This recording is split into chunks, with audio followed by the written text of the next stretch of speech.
జై శ్రీరామ్. నమస్కారం అండి. అందరూ కూడా ఈ వీడియోని స్కిప్ చేయకుండా చూడండి. ఈ క్రోధీనామ సంవత్సరం అయిపోతున్నది. ఇక 2025 మార్చి 30వ తేదీ మనము కొత్త సంవత్సరంలోకి అడుగు పెట్టబోతున్నాం. శ్రీ విశ్వావసునామ సంవత్సరంలోకి మనము అడుగు పెట్టబోతున్నాం. ఈ గత ఏదైతే సంవత్సరాలు ఉన్నాయో ఈ క్రోధీనామ సంవత్సరంలో మనం ఎలాంటి ఇబ్బందులు పడ్డాము, ఈ పేర్లకు తగ్గట్టుగానే క్రోధీనామ సంవత్సరము, వికారినామ సంవత్సరంలో మహమ్మారి కరోనా వచ్చి మనకి ఎలాంటి సిచ్యుయేషన్ మనకి తెచ్చిపెట్టిందో మనకందరికీ తెలుసు. ఈ పేర్లకు తగ్గట్టుగానే మన జీవితాలకి కూడా చాలా ఇబ్బందులు మనకి వచ్చాయి. క్రోధీనామ సంవత్సరం, వికారినామ సంవత్సరం. ఈ క్రోధీనామ సంవత్సరంలో మనము అబ్జర్వ్ చేసే ఉంటాం, ఎక్కువ క్రోధంతో అటు సామాజిక పరంగా ఇటు రాజకీయ పరంగా అన్ని రంగాల వాళ్ళలోనూ కొన్ని ఇబ్బందులు తీసుకువచ్చి పెట్టింది ఈ క్రోధీనామ సంవత్సరం. క్రోధము, ద్వేషము, ఎందుకు ఇలా జరిగింది క్రోధీనామ సంవత్సరం అని మనం ఒకసారి తెలుసుకుంటే, ఎక్కువ శాతం గ్రహాలు ఎక్కువ రోజులు ఒకే ఇంట్లో ఉండడము, ఒక 22-23 రోజుల్లో మారబోయే బుధుడు 60 రోజుల పాటు ఒకే ఇంట్లో ఉండడము, తర్వాత కుజుడు 45 రోజులకి ఒకసారి మారే కుజుడు కూడా 6 మాసాల పాటు స్తంభించి ఉండడము, గురు వక్రి, శని వక్రి, శుక్రుడు వక్రి, ఉచ్చస్థానంలో వక్రించి ఎక్కువ కాలం ఉండడం లాంటివి. సో ఇవన్నీ కూడా వక్రగతి పొందిన గ్రహాలు మనకి ముందుకు వెళ్ళడానికి వదలకుండా వెనక్కి వెళ్ళడము, ఎక్కువ ఇబ్బందులు మనము పడి ఉన్నాం.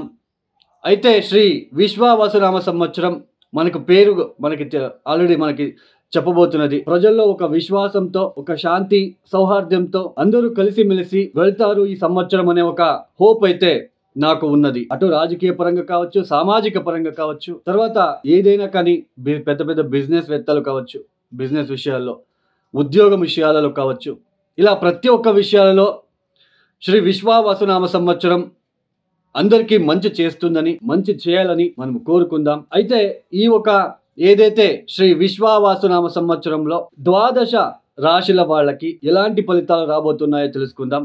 దానికన్నా ముందు ఒక 2-3 నిమిషాల పాటు మీకు కొన్ని విషయాలని మీకు చెప్పబోతున్నాను. సోది అని అనుకోవద్దండి. సో అందరికీ కూడా అర్థం అవ్వాలి, అర్థం చేసుకోవాలి అనే ఉద్దేశంతోనే నేను ఇక్కడ చెప్పడం జరుగుతున్నది. ఈ గ్రహ సంచారం ఈ సంవత్సరం కనుక చూసుకున్నట్లయితే మార్చ్ 29వ తేదీ నుంచి శని గ్రహ మార్పు అనేది జరగబోతున్నది. శని కుంభరాశిని వదిలి మీనరాశికి వెళ్లి సంచారాన్ని ప్రారంభం చేస్తున్నారు. గురువు గారు మే 13వ తేదీ నుంచి ఆయన మిథున రాశికి వెళ్లి సంచారాన్ని ప్రారంభం చేస్తున్నారు. రాహుకేతులు ఇద్దరు కూడా మే 18వ తేదీ నుంచి రాహు కుంభంలో, కేతు సింహరాశిలో సంచారాన్ని చేస్తున్నారు. ఇక్కడ మనకి చాలా మందికి ఏంటి అంటే, ఈ ఏళ్నాటి శని, అష్టమ శని, పంచమ శని, అర్ధాష్టమ శని అనగానే భయపడుతూ ఉంటారు. ఆ భయపడుతూ ఒక జ్యోతిష్కుడి దగ్గరికి వెళ్తారు. ఇప్పుడు అన్ని రంగాలలో కూడా మనీ మైండెడ్ పీపుల్స్ ఎక్కువైపోయారు. వాళ్ళకి అక్కడ ఏ దశాభుక్తి జరుగుతుందో తెలియదు. అష్టకవర్గ బిందులు శని ఎన్ని ఇచ్చాడు, గురు ఎన్ని ఇచ్చాడు, ఇప్పుడు మిథున రాశికి గురు వెళ్తున్నాడు, అష్టకవర్గ బిందులు ఎన్ని ఇచ్చాడు, శని మీనరాశికి వెళ్తున్నాడు, మీ జన్మజాతకంలో శని ఎన్ని బిందువులు ఇచ్చాడు, దశా పీరియడ్ ఏది జరుగుతుంది, ఎవరికి ఈ ఏళ్నాటి శని, అష్టమ శని, పంచమ శని ఎక్కువ ఇబ్బంది పెడుతుంది, ఇవి అస్సలు ఇవన్నీ పక్కన పెట్టేసి ఈ ఏళ్నాటి శని జరుగుతూ ఉంటుంది. ఒక వ్యక్తి జ్యోతిష్కుడి దగ్గరికి వెళ్తాడు. ఆ జ్యోతిష్కుడు శని గ్రహానికి సంబంధించిన నీలమణిని సజెషన్ ఇస్తున్నారు, ఉంగరం పెట్టుకోండి అని. తర్వాత ఇక్కడ ఇంకొక విషయం ఏంటి అంటే, ప్రజల్లో కూడా అలాంటి భావన వచ్చేసింది. అంటే ఉంగరం పెట్టుకోగానే మన తలరాతలు మారిపోతాయి అన్నట్టుగా అనుకుంటూ ఉంటారు. కానీ అక్కడ వాళ్ళకి తెలీదు, యాక్చువల్లీ శని వచ్చినదే మనకి పాఠాలు నేర్పించడానికి, నష్టం చేయడానికి అనేది ప్రజల్లో తెలియదు. ఇక్కడ ఒక 20,000 రూపాయలు పెట్టి ఉంగరం కొనుక్కుంటాం కానీ రోడ్ సైడ్ మన టౌన్లో గోవులు వెళ్తూ ఉంటాయండి. ఆ గోవులకి ఒక అరటిపండు కూడా ఇవ్వలేము. అలాంటి ఒక పరిస్థితిలో అందరూ వెళ్తున్నారు. శని అనగానే భయం అనేది ఉంటుంది. ఆ భయంతో పెద్ద పెద్ద హోమాలు, జంప్ స్టోన్లు వేసుకుంటూ ఉంటారు.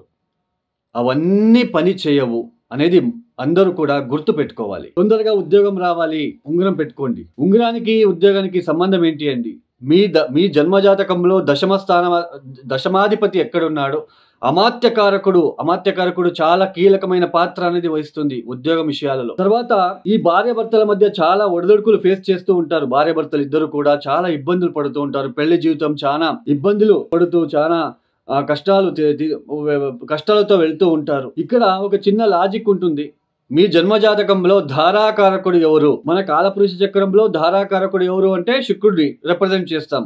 బట్ ఒక ఇండివిజువల్ జాతకానికి వచ్చినప్పుడు ధారాకారకుడు ఎవరు అని కనిపెట్టి ఆ ధారాకారకుడికి కొన్ని పరిహారాలు, సింపుల్గా ఉండే పరిహారాలు చేస్తూ పోతూ ఉంటే మ్యారేజ్ జీవితంలో అప్పుడు కొంచెం మార్పు అనేది వస్తుంది. ఒకటి గుర్తుపెట్టుకోండి, జ్యోతిష శాస్త్రంలో పూర్తిగా కర్మని పోగొట్టుకోవడానికి అయితే లేదు అండి. అయితే ఆ కర్మని తగ్గించుకోవడానికి మాత్రమే ఉంటుంది. మనము దేవుడి గుడికి వెళ్తాం, దేవుడు మనకి శిక్ష ఇవ్వడండి. దేవుడు మనకి ఏది ఇబ్బంది పెట్టాడు. దేవుడు మనకి అయినంత మనకి మంచి చేయాలని చూస్తాడు. అయితే మనం చేసిన కొన్ని తప్పుల వలన మనకి ఈ లెసన్స్ ని ఎవరు నేర్పిస్తారు అంటే నవగ్రహాలు. ఈ ఏళ్ళనాటి శని, అష్టమ శని, పంచమ శని వచ్చినప్పుడు మనకి ఆత్మస్థైర్యం చాలా ఇంపార్టెంట్. ఆత్మస్థైర్యాన్ని ఎలా చూస్తాం? మన జన్మ జాతకంలో లగ్న స్థానాన్ని బట్టి మనము ఎలాంటి సిచ్యుయేషన్ వచ్చినా కూడా ఎలా ప్రవర్తిస్తాము, మనం ఫేస్ చేయగలమా లేదా అనేది మన లగ్న కుండలి చెప్తుంది. అందుకే గోచారం వేరు, లగ్న చాట్ వేరు. ఇప్పుడు ఏళ్ళనాటి శని వచ్చింది, ఉద్యోగం పోయింది. ఉద్యోగం పోగానే మనము కుమిలిపోతామా, లేదా ధైర్యం పెంచుకొని మనం ఇంకొక ఉద్యోగానికి ప్రయత్నాలు చేస్తూ ఉద్యోగం సాధిస్తామా అన్నది దశాభుక్తి వలన, లగ్నాధిపతి వలన మనం తెలుసుకోవచ్చు. ఇప్పుడు ఏళ్ళనాటి శని, పంచమ శని, అష్టమ శని ఎవరికైతే జరుగుతూ ఉందో వాళ్ళకి దశా పీరియడ్ గనక చంద్ర మహాదశ, శని మహాదశ గనక జరుగుతూ ఉంటే వాళ్ళకి ఎక్కువ ఇబ్బందులు తప్ప మిగతా వాళ్ళకి ఉండవు. అష్టకవర్గ బిందువులు కూడా మనం చూసుకోవాలి. ఇప్పుడు ఈ శని గురించి ఇప్పుడు అన్ని రాశుల వాళ్ళు ఒక చిన్న రెమెడీ చెప్తాను శని కోసము. మీరు ఆ పరిహారాన్ని చేసుకోండి.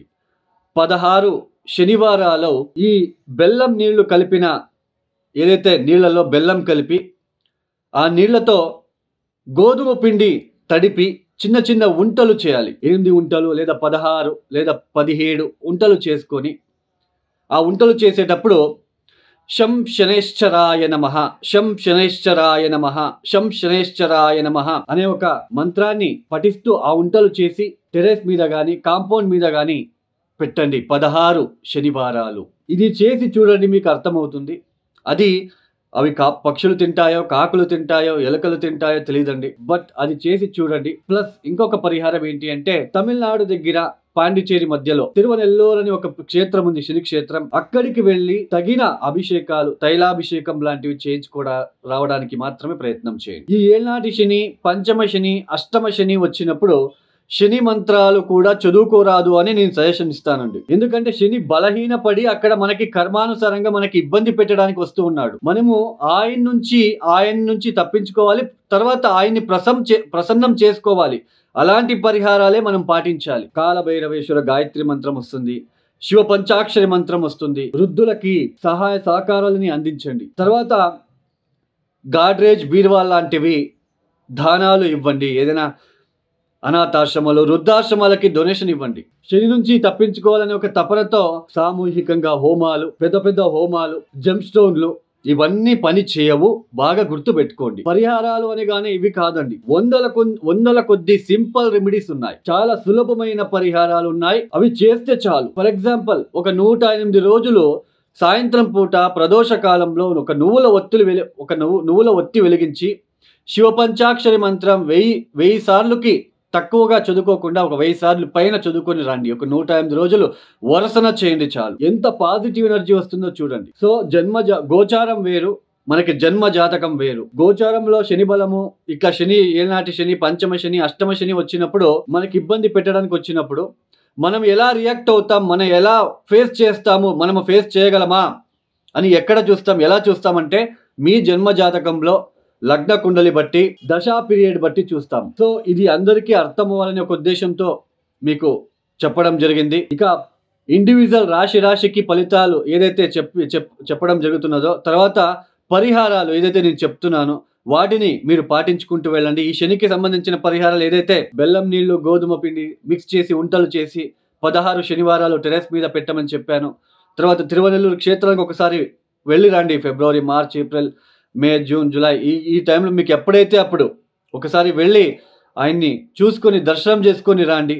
అంతే తప్ప ఈ ఏళ్ళనాటి శని, పంచమ శని, అష్టమ శని వచ్చినప్పుడు నేను చెప్పేది ఏంటి అంటే శని మంత్రం చదువుకోవద్దు. దాని బదులుగా శివ పంచాక్షరి మంత్రాన్ని చదువుకోండి. మనకి ఇబ్బంది పెట్టడానికి వచ్చి ఉన్నాడు కాబట్టి ఆయనకి ఒకసారి పెద్దగా ఏదైనా క్షేత్రానికి వెళ్ళి, ఆయనకు సంబంధించిన క్షేత్రానికి వెళ్ళి తైలాభిషేకం లాంటివి చేయించుకొని వచ్చిన తర్వాత మీరు ప్రతిరోజు శివ పంచాక్షరి మంత్రము ఇలాంటివి చేసుకుంటూ వెళ్ళండి. ఖచ్చితంగా రిలీఫ్ అనేది వస్తుంది. తర్వాత ఇంకా కొంతమంది ఏం చేస్తుంటారు అంటే నవగ్రహాలు ఎక్కడ ఉంటారో అక్కడ వెళ్ళి శనిని తాకి మీరే ఆ తైలాభిషేకం చేస్తూ ఉంటారు. అలా చేయకండి. బ్రాహ్మణుడితో చేపించాలి, పంతులతో చేపించాలి. పంతులని అయ్యా ఒక రిక్వెస్ట్ రూపంలో అడిగించి చేపించుకోండి, మీరు చేయకండి. సో మీకు అర్థమైంది అని భావిస్తున్నాను.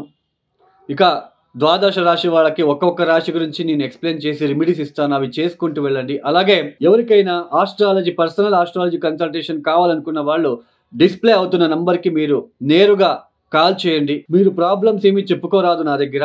నాకు కావాల్సింది డేట్ ఆఫ్ బర్త్, టైమింగ్స్, ఎక్కడ పుట్టారో మాత్రమే కావాలి. నేనే ఎక్స్ప్లెయిన్ చేస్తాను ఏ ప్రాబ్లంలో మీరు ఉన్నారు, ఎక్కువ ఏ విషయాల్లో మీరు ఇబ్బందులు పడుతూ వస్తున్నారు, మీ టోటల్ జాతకంలో ఏ ప్లానెట్కి మీరు ఎక్కువ రెమెడీస్ చేసుకుంటే మీ జీవితంలో కొంచెం బాగుంటుంది, రాబోయే రోజులు ఎలా ఉంటాయి, ఇలా ప్రతి ఒక్కటి ఎక్స్ప్లెనేషన్ చేసిన తర్వాత మీరు ఏదైనా క్వశ్చన్స్ అడగవచ్చు. స్వయంగా నేనే మీకు కాల్ పిక్ చేస్తాను.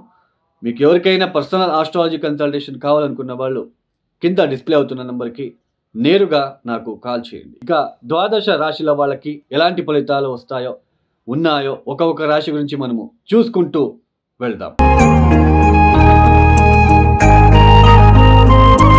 శ్రీ విశ్వావసునామ సంవత్సరంలో ధనస్సు రాశి వాళ్ళకి ఎలాంటి ఫలితాలు రాబోతున్నాయో తెలుసుకుందాం. ఈ ధనస్సు రాశి వాళ్ళకి ఈ మార్చ్ 30వ తేదీ ఏదైతే యుగాది రోజు నుంచి కూడా శని చతుర్థ స్థానంలో సంచారం చేస్తున్నారు. ఇక గురువు గారు మే 13వ తేదీ తర్వాత 6వ స్థానం వదిలిపెట్టి సప్తమ స్థానానికి వెళ్లి సంచారాన్ని ప్రారంభం చేయబోతున్నారు. ఇక రాహు కేతులు ఇద్దరు కూడా మే 18వ తేదీ నుంచి రాహు తృతీయంలో, కేతు నవమ స్థానంలో సంచారం. ఈ గ్రహ సంచారం రీత్యా దాదాపు ఏప్రిల్ మాసమంతా కూడా ఈ ధనుసు రాశి వాళ్ళకి మానసిక పరమైన ఇబ్బందులు ఎక్కువగా ఉంటాయి. అర్ధాష్టమ శని అంటాం. స్థాన సంచారము అంటే స్థాన చలనము ఎక్కువగా ఉంటుంది. అంటే ఇప్పుడు ఉన్న ఇంట్లో నుంచి ఇంకొక ఇంటికి వెళ్ళి మారడము, అద్దె ఇంట్లో ఉండే వాళ్ళకి అర్థమవుతుంది. సో వాళ్ళు ఏదైనా స్థాన సంచారం ఎక్కువగా ఉంటుంది. అంటే ఈ ఇల్లు నుంచి ఇంకొక ఇంటికి మారే ఆస్కారాలు ఉంటాయి. ఉద్యోగం విషయంలో ఒత్తిడులు, ఉద్యోగం వెళ్ళిపోతుందేమో అనే ఒక భయం కూడా ఏర్పడుతూ ఉంటుంది. ఈ యొక్క సమయంలో ఏప్రిల్ మాసంలో ఎక్కువ ఉంటుంది. నెగిటివిటీ అనేది ఎక్కువగా వీళ్ళకు చూస్తారు. మానసిక పరంగా ఇబ్బందులు, తల్లికి ఆరోగ్య సమస్యలు, ఆస్తికి సంబంధించిన విషయాల్లో ఇబ్బందులు ఎదుర్కోవాల్సిన ప్రమేయం కూడా ఉంటుంది ఈ యొక్క సమయంలో. అయితే అర్ధాష్టమ శని అనగానే భయపడకుండా అష్టకొర్గ బిందులు ఒకసారి చూసుకోండి ధనుసు రాశి వాళ్ళు. ఇప్పుడు మీన రాశికి శని వెళ్ళి సంచారం చేయబోతున్నారు. అష్టకొర్గ బిందులు గనక చూసుకోండి. అక్కడ గనక 4, 5, 6 ఇలా ఇచ్చి ఉంటే మేజర్గా ఇబ్బంది ఉండదు. 0, 1, 2 బిందువులు ఇచ్చి ఉంటే మాత్రం చాలా ఇబ్బందులు ఫేస్ చేయాలి.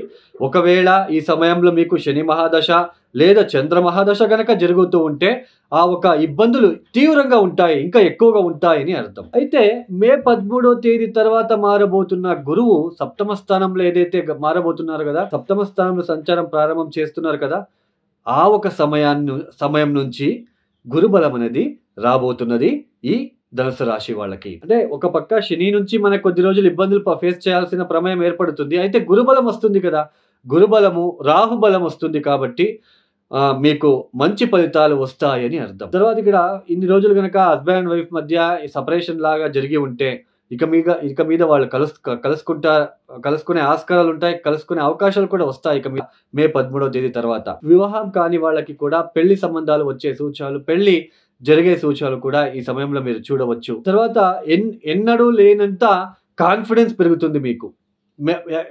యాక్చువల్లీ సెల్ఫ్ కాన్ఫిడెన్స్ చాలా ఇంపార్టెంట్ అండి.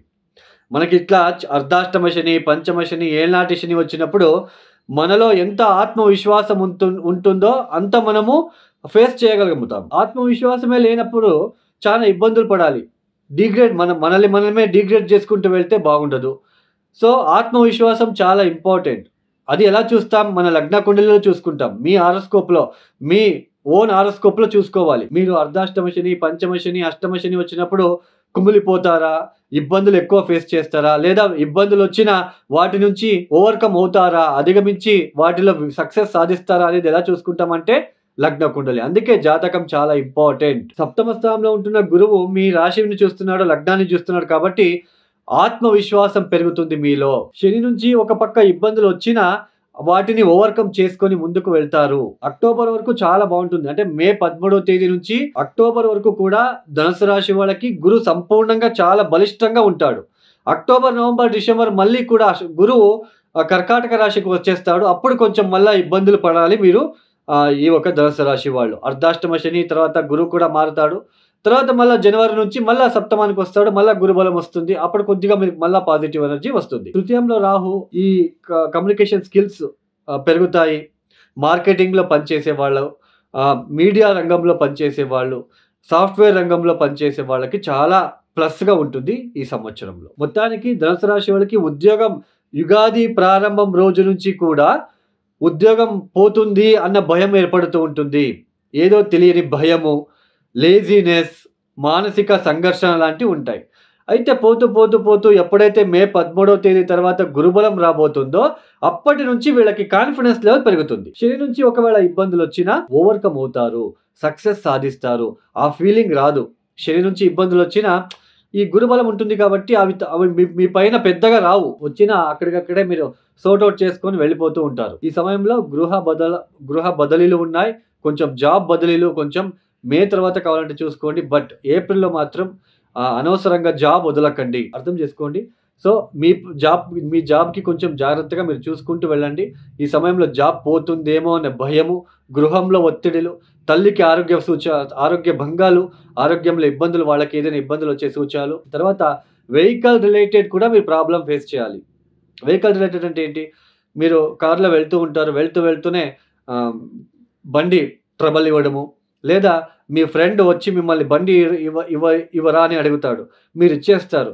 అతను ఎక్కడికో వెళ్ళి యాక్సిడెంట్ చేసుకుని వస్తాడు. అక్కడ బండి డ్యామేజ్ కదా.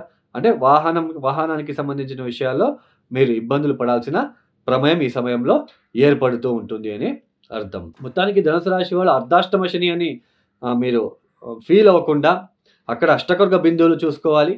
ఆ శని ఎన్ని ఇచ్చాడో, తర్వాత అక్కడ శనికి శత్రుగ్రహాలు ఏమైనా ఉన్నాయా, సూర్యుడో కుజుడో అట్లా ఉంటే ఇంకా ఇబ్బందులు ఉంటాయి. దశాభుక్తి చూసుకోండి. అలాగే ఏ దశాభుక్తి జరుగుతూ ఉంది అది కూడా మీరు చూసుకోవడానికి ప్రయత్నాలు చేసుకోండి. అనవసరంగా భయపడకండి. ఈ సమయంలో నిత్యం కాలభైరవేశ్వర గాయత్రి మంత్రం, ప్రదోష కాలంలో శివుడి ఆలయానికి వెళ్ళి నువ్వుల ఒత్తులు వెలిగించి శివ పంచాక్షరి మంత్రం చదువుకోవడము, నల్ల నువ్వుల నూనెతో శివుడికి త్రయోదశి రోజు అభిషేకాలు లాంటివి చేసుకోవడము, శనివారము నువ్వులు ప్లస్ బెల్లం కలిపిన ఉంటలని ఆవులకి తినిపించడము, వృద్ధాశ్రమాలకి గాడ్రేజ్ బీర్వా లాంటివి డొనేషన్ ఇవ్వడానికి మీరు ప్రయత్నాలు చేసుకోండి. నీలమణి వేసుకోకండి. ఈ సమయంలో శనికి సంబంధించిన మంత్రాలు కూడా చదువుకోకండి. ఓన్లీ కాలభైరవేశ్వర గాయత్రి మంత్రం, శివుడికి సంబంధించిన శివ పంచాక్షరి మంత్రం, శనిని ప్రసన్నం చేసుకోవాలంటే వృద్ధులకి సహాయం చేయండి. గాడ్రేజ్ బీర్వా లాంటివి డొనేషన్ ఇవ్వండి. కాకులకి ఫీడ్ చేయండి. తర్వాత వీలైతే ఈ సమయంలో మీరు తిరువనెల్లూరు శని క్షేత్రానికి వెళ్ళి అభిషేకాలు చేయించుకొని వచ్చేయండి. తర్వాత ఈ ఒక నవమస్థానంలో ఉంటున్న కేతు వలన ఇబ్బందులు రాకుండా ఉండడానికి మీరు ప్రతిరోజు ఏ పనికైనా వెళ్ళండి. గణపతిని దర్శనం చేసుకొని వెళ్ళడానికి ప్రయత్నం చేయండి. ఈ ఒక వీడియో మీకు నచ్చితే లైక్ చేయండి, షేర్ చేయండి, సబ్స్క్రైబ్ చేసుకోండి. సర్వే జన సుఖినో భవంతు. ధన్యవాదములు. జై శ్రీరామ్.